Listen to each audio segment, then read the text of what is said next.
Hello po, isang magandang araw po sa ating lahat and kumusta po kayo? Sa lahat po ng nandarito po ngayon, welcome po sa channel po natin, Aquarius. Kumusta po kayo?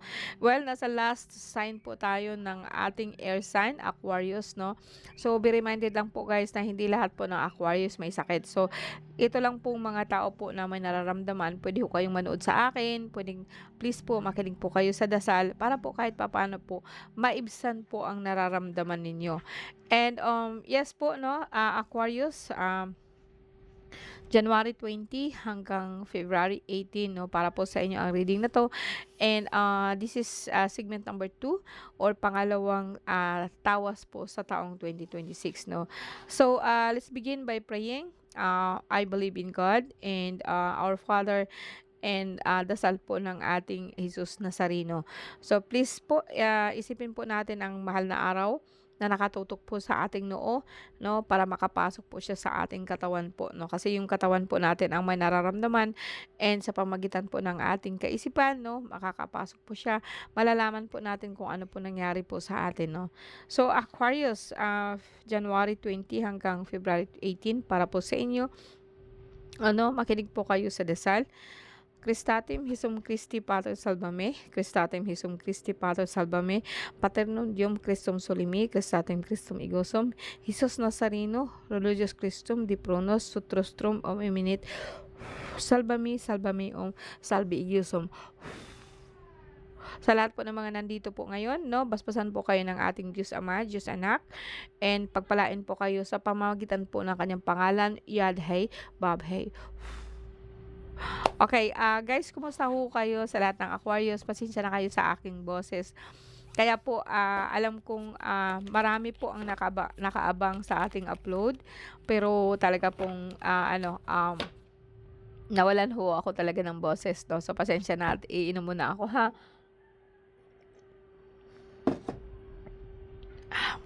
Uminom po ako ng lemon, ginger, and honey. And maganda po siya sa throat, no? So, okay. So, yeah, Aquarius, no? Aquarius.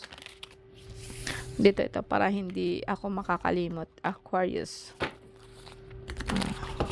January 20. No? So, ang gagawin natin, guys, no? Tingnan muna natin kung ano po nangyari ngayon. And ngayon, at this time. And balikan po natin yung nakaraan nyo kung bakit po kayo nagkakaroon ng ganitong klaseng sitwasyon. And then probably in the future, no? Kung possible pa magbabago po ba yung sitwasyon, kung may pagbabago po ba ang sitwasyon ninyo ngayon. So tingnan natin in the future din po, no? So i-elaborate natin po ito lahat or like paghahaluin and turutansyahin po natin. Now in case po na may nararamdaman ho talaga kayo, refer po kayo sa ibang video ko. Like for example, Aquarius, marami ho akong video dyan about sa Aquarius para po magkaroon po kayo ng pagkakataon na mapagtagpi-tagpi kung ano po talaga nangyayari po sa atin, no? Okay, Aquarius. Palagi ho lumalabas yung mga generation. Palagi hong lumalabas ngayon yung ating mga ninuno, no, na hanggang ngayon talaga may sama ng loob sa atin.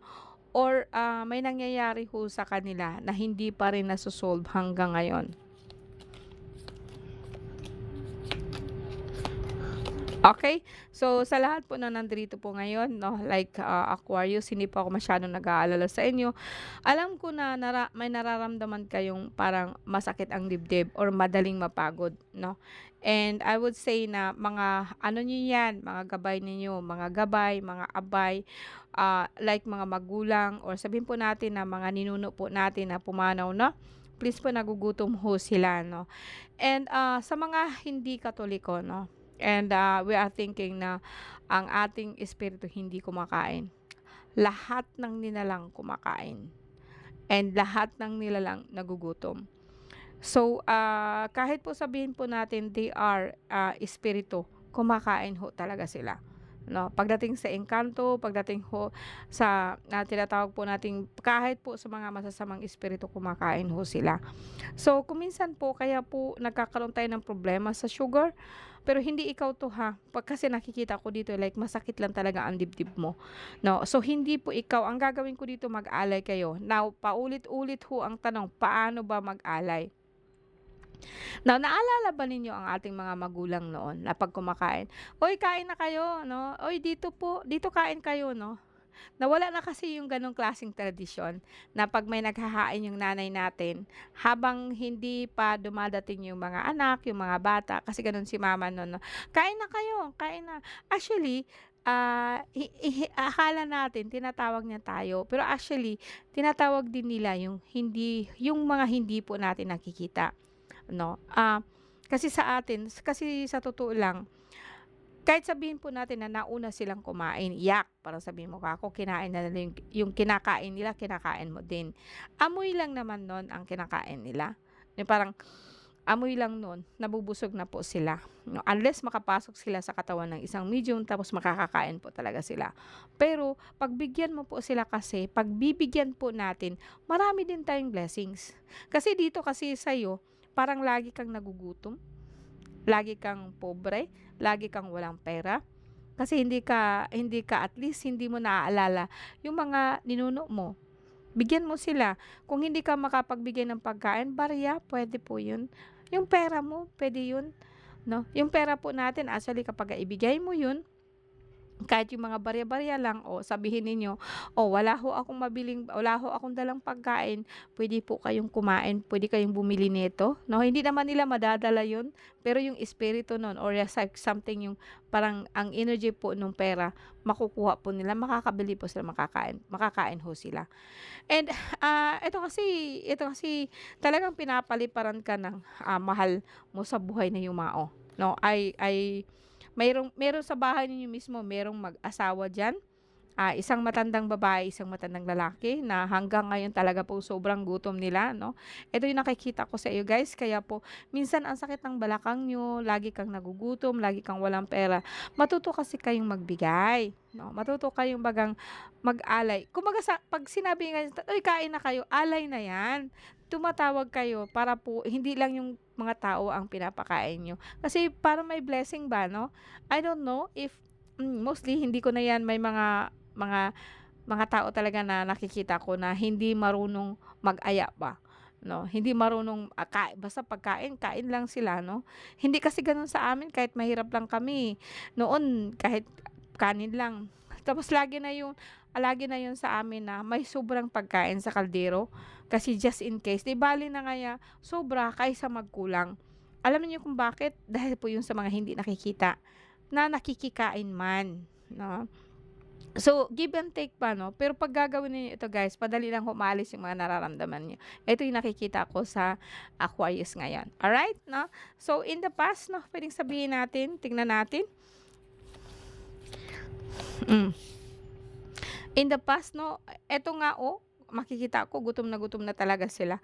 Gusto nilang umalis, kaso lang pagbago niyo sila paalisin, pakainin naman ninyo, 'no? Pakainin ninyo kasi kawawa man, okay. Now dito, eto pa rin, gano'n pa rin ho, masakit ang tuhod, walang pera, etong dalawang spread na 'to, I have 369, and this is also 369. In the past, this is now. Now, itong tingnan niyo yung sentro ha, yung sentro ng card niyo. Kita ninyo 'yan? Five of Cups, walang pera. Walang pera, o like sabihin natin na nagba-budget, 'di mo alam kung anong gagawin. And also, Five of Pentacles, parehas lang energy niya. So, alam niyo kung bakit kayo nagkakaroon ng ganitong klaseng sitwasyon, na parang wala kayong pera, na parang wala kayong pera, parang hanggang kain lang yung pagkain ninyo. Kasi ho, yung mga ibang nilalang po na hindi nakikita, bigyan din ninyo yung pagkain. Nagugutom kasi sila. Nagugutom lang po. Ito lang po talaga ang ano sa inyo guys, 'no. Kaya masakit ang dibdib ninyo, parang kasi ano ba, kung ano kasi yung nararamdaman nila, pinaparamdam yun sa atin, 'no. Kaya kumbaga sa akin, akala mo ikaw na yung parang laging may sakit, masakit ang tuhod, parang parang, madaling mapagod. Hindi ikaw 'yan, sila 'yan. Na kumbaga sa akin humihingi sila ng pagkain sa'yo. Pagkain lang, kahit anong pagkain mo nakakain din nila 'yan. Itlog na nilaga, 'no, ang isang itlog na nilaga, maraming-marami na 'yan sa kanila. Lalo na kung hipan mo tapos maano sa puso mo ang pagbigay. Maano na 'yun, marami na ang makakakain nun. Ano yung kanin na bagong luto ba, yung umuusok pa, masarap na masarap 'yun sa kanila, 'no. Tapos yung prutas, kung wala ka naman hong prutas ka, sabi ko nga sa inyo, hindi niyo kailangang bumili, 'no. Kumbaga sa akin, puwede naman na magbigay kayo ng barya diyan, siguro naman may barya kayo. Siguro naman nakakakain kayo. So, bago ninyo ibigay, 'no, para kahit papaano po i-bless din kayo. Kumbaga tulungan kayo na maghanap buhay, oh. Ayaw niyong maniwala sa akin, testingin niyo.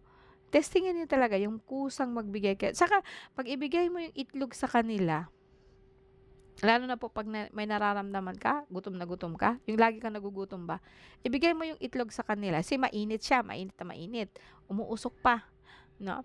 After 5 minutes po mainit pa rin 'yan, puwede mo na yung kainin. Tapos yung tubig din na binigay mo, inumin mo. Lahat ng mga sakit sa katawan mo mawawala 'yan. Kasi nagiging gamot na 'yan, 'no. Kasi yung ang gamot nun is like gratitude. Akala natin 'pag if you feel gratitude, just feel gratitude. Thank you po sa universe, 'no. At least may pagkain po kami. Nandiyan na rin po yung blessing, yung parang parang, "Oh Lord, maraming salamat po sa basbas na binigay niyo sa amin, 'no. Sana po ang sino man po ang nagbibigay nito, na nawa po basbasan mo ang kanilang kamay," 'no. And then, sana sa lahat po ng mga nagugutom, meron din silang pagkain. Sa ngayon po, i-she-share po namin ito sa mga tao, mga nilalang po na nagugutom din. Oh, 'di ba? That's a kind of blessing po na lahat nakakakain, makita at saka di makita. You see, in our prayer po, lagi pong binabanggit yung Diyos Ama niyang may lalang ng makita at saka hindi makita. And then I'll tell you, lahat po ng nilalang kumakain. Walang nilalang na hindi kumakain. Kahit espiritu pa yan, kumakain talaga sila. Alright, ito yung nakita ko. Tingnan natin guys kung talaga magpapakain kayo, no? And let's say kung may blessing po parating sa atin. Okay? Aquarius. Talaga ha? Lupa. Well, sabihin po natin na wala akong makitang masyadong sa inyo ngayon. Wag kasi ito kasi paglalabas 'no, okey nalaman mo na, sinasabi mo na ito, sabihin mo sa akin, "No, hindi man 'yan totoo 'yan." Ano, kung maniniwala ka sa akin, mag-o-okey po yung pakiramdam mo. Pero kung hindi 'no, tataas po ang dugo niyo. Hindi siya tataas ang dugo kasi malulungkot kayo 'no, kumbaga sa akin, tataas ang inyong uric acid 'no, ito po ang dahilan ng pananakit ng batok, just in case. And eto guys 'no, well, sabihin ko dito sa inyo kung bakit, may nakaharang sa pagkain. Kasi may masamang espiritu po diyan sa inyo, pero kung bantayan ninyo 'yan 'no, 'pag may nakain na makakain, yung binigay ninyo mapupunta talaga doon sa binibigyan ninyo. Make sure po na iisipin at iisipin niyo 'yun para maalis po yung hadlang. Alright, now minsan, pananakit ng likod pero may nakikita kong aasikaso ka, mag-aasikaso ka ng lupa. Yeah, lupa, lote or aalis ka ng ibang bansa 'no. And, kung minsan magde-decide ka na, yeah, hindi na ito sakit ang nakikita ko dito, like, yeah, may pananakit ng sikmura 'no, pananakit ng simot ta's pananakit po ng batok. Pero as I said, wala masyado dito, parang nagugutuman ka lang. Kapagka nagugutuman ka kasi, yung parang nagtitipid ka ng pagkain 'pag hindi ka nakakain sa tamang oras.